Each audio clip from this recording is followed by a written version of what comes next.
Sunshine State there in Florida. It's the shark bite capital of the world, living up to its name. 3 people were bitten by sharks in New Smyrna Beach in just the last few weeks. Tonight, we're going to speak with Fox 35's Connor Hansen. He spoke to one of these shark bite victims. He joins me now from Orlando. Connor, good to see you. This is definitely a story I want to hear because, I mean, getting bitten by a shark is kind of like getting struck by lightning. The odds are so off. What did they tell you?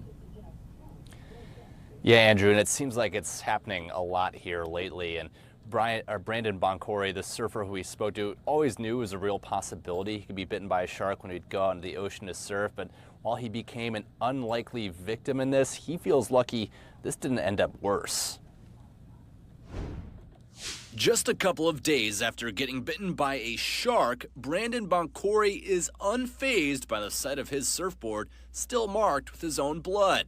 He was surfing near the inlet early Monday morning in New Smyrna when he fell off his board riding one of the last waves of the day. The shark bit me right in the foot.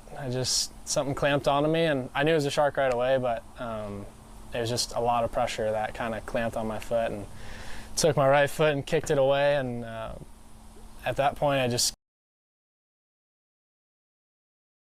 Brandon was rushed to the hospital where he had surgery. He says he's lucky the bite missed most major tendons and arteries, but a tooth had to be removed from his bone. One of my buddy's friend actually got bit last week, and his was a lot worse than mine, so I'm really lucky. His recovery won't be as extensive as it will be for Chris Pospisil, the last shark bite victim in New Smyrna Beach. And I surfed that day.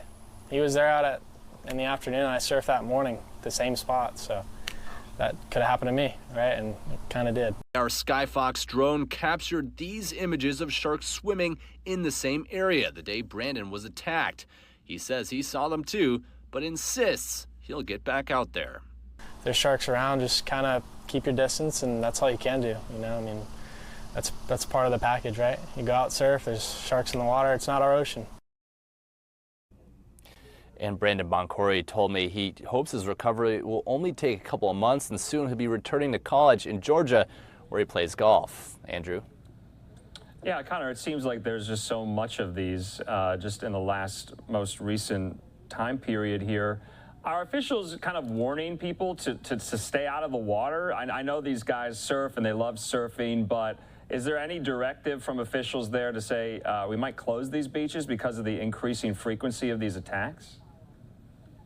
Nothing on closing the beaches yet, Andrew, but they do have some advice. Just like any other day, they're asking people to swim in front of lifeguards, stay in groups, because they say the sharks normally attack people who are out there on their own. And a note on why we might be seeing this so often now: this is in an inlet where it's really common to see these bait fish, these smaller fish that larger fish like sharks like to feed on, and right now there's a lot of them, so these sharks are coming to feed on those, and apparently not that hard for them to mistake someone's foot for one of those smaller bait fish.